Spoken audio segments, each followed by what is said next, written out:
welcome to Race Control. My name is Jake. Race Control is a commentary podcast channel that's going to be covering everything that there is to talk about in regards to F1.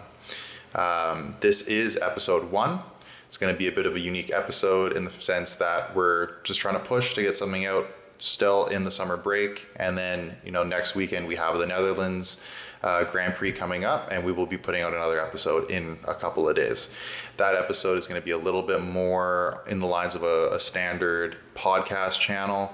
My secondary host couldn't be here today, so you're getting just solo Jake. And the point of today's show is kind of just talking about everything that's gone on during the summer break, the first half of the season, all the stuff that's happened up until this point. It's a bit of a recap. So let's just sit back, enjoy. I'm just going to kind of ramble about everything that's happened in the last little bit. I think for me, the perfect starting point is kind of talking about the newest team, I guess, for 2026, which is Audi. I've been getting pretty flooded on my social channels about Audi and everything that's happening with Audi, especially with Binotto now being the new team boss and Wheatley coming in as the new team principal. I think that for 2026, I think Audi's kind of pushing themselves to be a pretty good front runner. That remains to be seen, seeing as Kick Sauber right now is got 0 points on the board. I do think, hopefully by the end of the season, they get at least 1 point.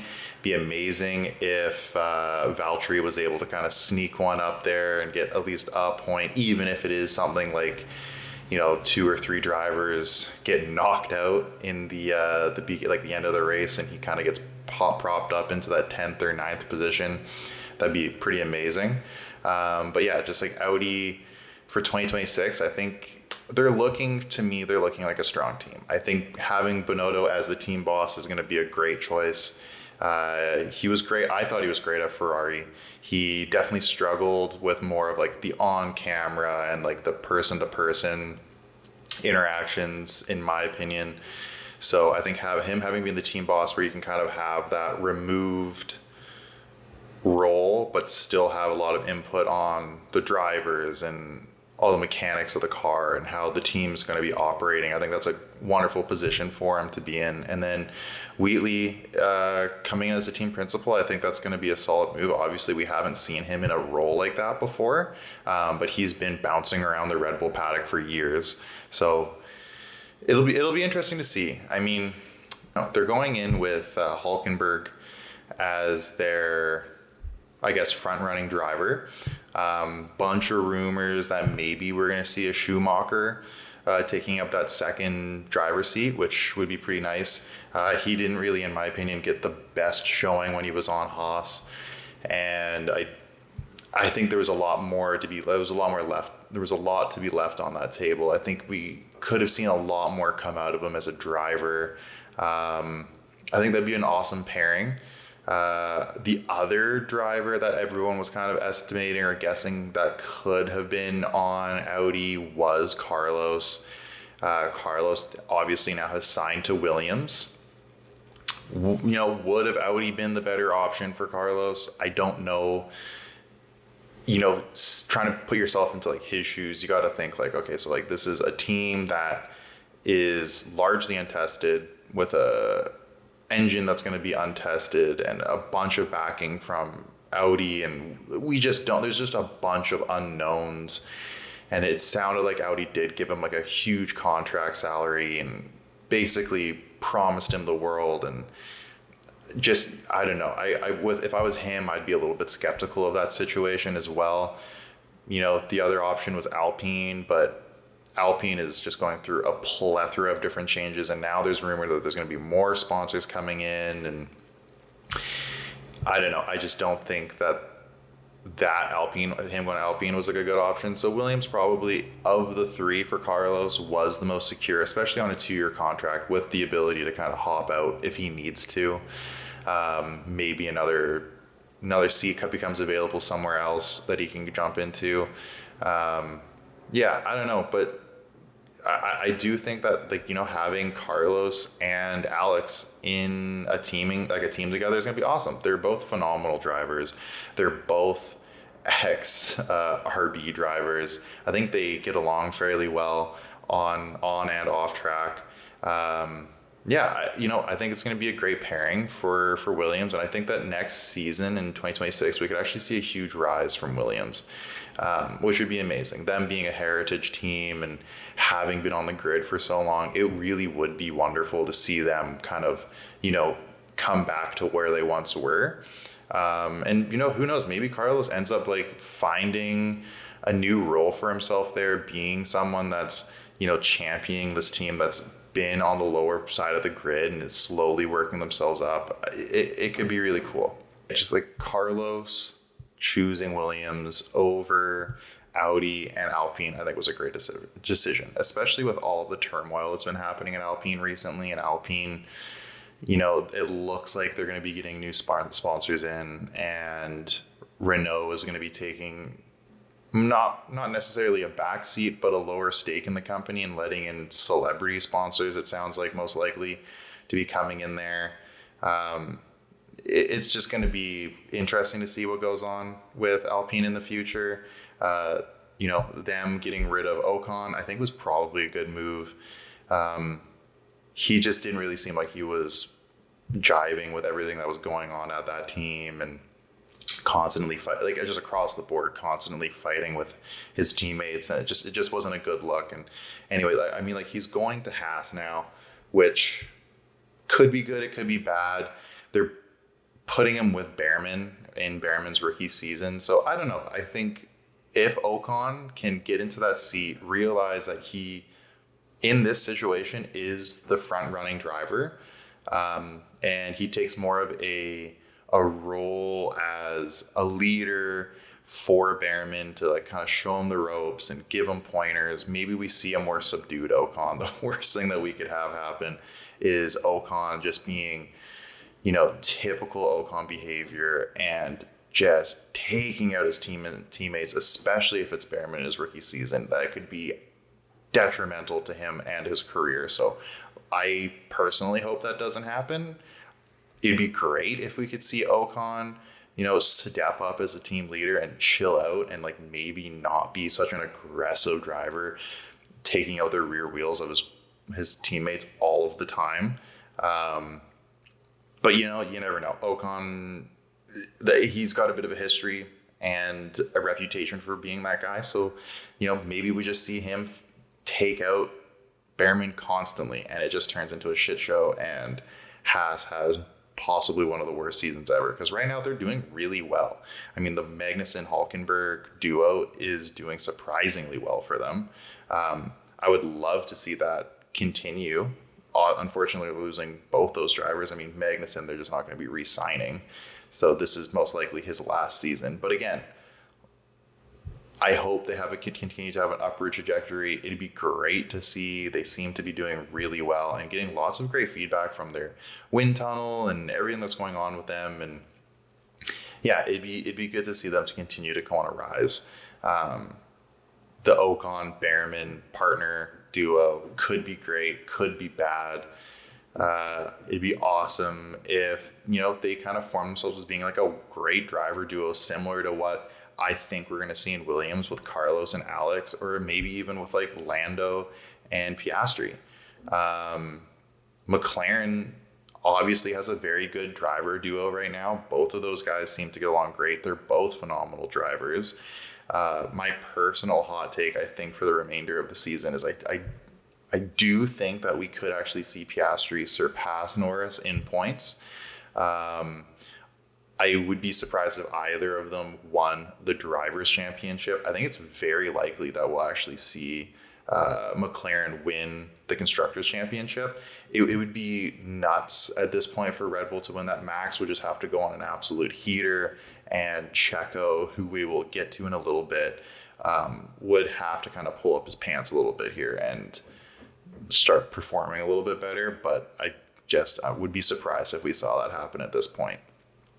I think that we could see Piastri, take out Lando in points. And he won't be fighting for the drivers again. Like I think that's going to be Max, but it will be interesting to see. I do feel like Lando, ever since the last like 2-3 races, has been kind of driving with like really high emotions, and Piastri is just such a level-headed guy, so calm, very, very like quiet, collected with his thoughts, individual, and Lando just with everything that's been going on with Max and the way he's been driving, he's been driving more emotionally than I think he has in the past, and it's not doing well for him at this point. Maybe the summer break was really great for him, and he was able to kind of like look back at those races and kind of be like, okay, maybe I made some issues, like slight issues here. So I don't know. We'll see. I would, if I was a betting man, I was going to put my money down somewhere. I would say that we will see Piastri outscore Lando. And then it's going to be really interesting to see what happens at McLaren next year. If that happens and that switch happens, Lando very easily could become like the number 2 driver. I know that none of these teams will tell you that they have a number 1 and a number 2, aside from maybe Red Bull. It would be interesting to see that dynamic, though, of Piastri becoming the number 1 driver for McLaren. It'll just be interesting. I mean, it couldn't be worse than what's going on at Red Bull. Everything that's going on with Checo is pretty crazy right now, especially also with VCarb and having Daniel and Yuki both kind of pining for that position. Red Bull seeming to be a little bit more perceptive of the potential for Yuki taking that seat in the last like couple days I've been reading. But again, I think most likely if someone was going to be taking Checo's seat, it would be Ricciardo. I would be surprised though if we saw anything happen till after the Mexican Grand Prix. There are a ton of rumors surrounding Checo and his seat in regards to like Liberty Media and some stuff with Disney and like the new documentary coming out. I'm not going to go really too deep into those because it is all speculation. None of it has actually been confirmed, and I don't think it's worth giving it any more like, life to it, because again, it's all hearsay. But, we've got a couple races until Mexico. If Checo can pick it up, then great.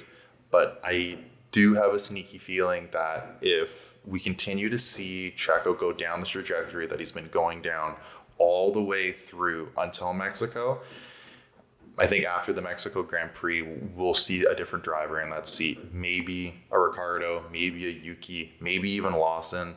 I'm doubtful if it would be Lawson, but it could happen.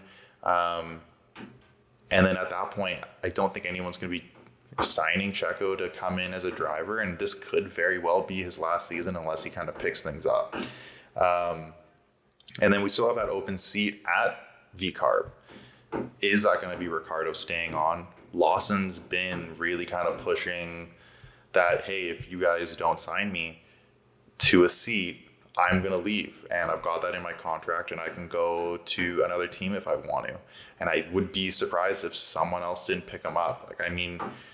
There are other open available seats. Mercedes hasn't really picked who they're going to be going with, aside from it most likely being Antonelli. Kick still has that open seat. Maybe that's a Lawson. Maybe it's not a Schumacher, like I was saying earlier. Maybe it is Lawson going in there. That would be pretty crazy. Or he sticks with VCarb and it's Daniel's last season. I am a bit of a Daniel fan deep down. His cataclysmic fall from driving for Red Bull has been pretty impressive, to say the least. He has been on a bit of an upward trajectory. Him being such a happy dude on the grid, it's kind of hard to root for his downfall. I would love to see him kind of work his way back up. But again, he's in his 30s now. He's fighting against drivers that are so young and so talented, and it'll be interesting to see what happens with them, to say the very least. And then on top of all of that, Adrian Newey also leaving Red Bull. Him and Wheatley both gone, plus a bunch of other staff. have been being poached off by Audi, by Aston. So I don't know. Red Bull's in a bit of a weird place right now, in my opinion. Adrian leaving, obviously, I think that was something that has been being talked about for a while now, but that's got to be a pretty big blow for Red Bull, specifically in like just their ground effects department and designing the vehicles, and especially with 2026 coming up, and Red Bull's going to be having a new Ford partnered engine in there that's never been tested. It'll be interesting to see what happens with Red Bull next year. I don't think much is really going to change. I think we're going to see largely the same car for 2025. 2026 though, like, you've got a brand new car that's going to be under brand new regulations and a new engine. It's anyone's guess as what could happen, and the farther that season goes into play, if they're not doing well, Max does have outs in his contract. He very well could jump ship if things aren't going to continue to go in a winning trajectory for him. And then all of a sudden, maybe Red Bull's in a considerably worse place than they were for the last couple of years. I don't know. 2026 is going to shake a lot of things up, is all I'm saying. And I'm excited for it. I'm excited for a little bit of a shakeup in the grid. Adrian Newey possibly going to Aston seems to be the most likely place right now. It seems like there was an offer that was put on the table that he's been looking at. I know just from listening to him talk, he has been, for the most part, wanting to stay in England, close to home for him. Aston being based right in Silverstone, can't really get much closer than that. So to me, that's a pretty good pairing, and Aston all of a sudden is looking like a considerably better team, minus one of the drivers maybe not totally deserving a spot in F1, but it is what it is. The other place that he's been like rumored to go to is Mercedes. I think that's a little bit more unlikely given the circumstance with everything else that's going on at Mercedes, and they just seem to be so hyper focused on getting Antonelli into their seat, and also continuing to like flirt with the idea of maybe Max is going to be joining Merc, but that's even more unlikely unless in 2026 Red Bull does take a massive nosedive and Max decides, hey, you know what, Merc is doing pretty good. Maybe we should do a little shop around. We'll give Toto a call and see what's going on over there. Unfortunately, if that was the case, I think the person on the chopping block would be George, which does suck. I want to talk about that a little bit. With Antonelli most likely coming into Mercedes, I got to feel a little bit bad for George. I'm really not a George fan. He's a bit of a corny dude, but I got to feel bad for him. He got brought in to be this new rookie underneath Hamilton with the expectation that Hamilton's maybe got like another season in him, another 2 seasons, and then he's going to retire. And then everything with Mercedes' downfall kind of starts to happen. And then all of a sudden, Hamilton's going, no, I'm sticking it out and I'm going to continue to drive for one more win. Like, I want to get like one more win. And he sticks around and he sticks around. And all of a sudden, George's, the prospects of him being like the team lead at Mercedes is kind of dwindling. And then out of nowhere, Hamilton decides to leave and go to Ferrari. Kind of leaves that door wide open for George. He's got to be feeling pretty good about this. Probably sad to see his teammate go to some degree, but it's really putting him in a position to be that number one driver. And then out of nowhere, Antonelli is all over the news as being like this is the new great. He's the new guy. He comes in. Toto's obviously very excited to get him to be a part of the team. And I think most likely what's going to end up happening is it's going to push George completely to the sidelines. I think Antonelli, who's going to come in my opinion, I think is a good chance of blowing him out of the water. Even though, yes, he is going to be a rookie and he's never really driven an F1 car in a race. But I do think in the next couple of races, we're going to see a lot of Antonelli in FP1s. Just getting a sense of the vehicle. Anyway, I just gotta say, I'll feel bad for Russell if that ends up being the case. It's also kind of funny. I don't know. Maybe we see Russell jump ship at some point if he's feeling like he's not getting his way. It'll be interesting to see what happens. especially also with like 2026 coming around and all of the new regulations, with there being no DRS, the car is going to be a little bit smaller, a little bit heavier, but a little bit smaller. And then now everything that's coming up is the reverse grid order. I don't know if the FIA is totally figured out with how they're going to be doing the reverse grid order to make it so people aren't just sandbagging to get into first place, or like into FP, like first place on the grid. It'll be interesting to see how that goes. I know a lot of the drivers, particularly Max and Hamilton, have been pretty outspoken about reverse grid order and being against it, and also just the majority of the new regulations going into 2026. Anyways, they're just not happy about it. So that'll be really interesting to see. I'm really looking forward to the Netherlands Grand Prix next weekend. Like I said, the next podcast is going to be probably a little bit longer. It's going to be more of like your typical podcast with me and my co-host, just kind of shooting the shit over the, everything that's gone over the weekend, and probably a little bit more of a recap on also the summer break and things that have been happening. Again, I'm Jake. This is Race Control. Thank you for listening to me ramble for the last 20 or so minutes. Subscribe to the channel, drop a like. This is our first podcast. This is our first episode. Thanks for watching.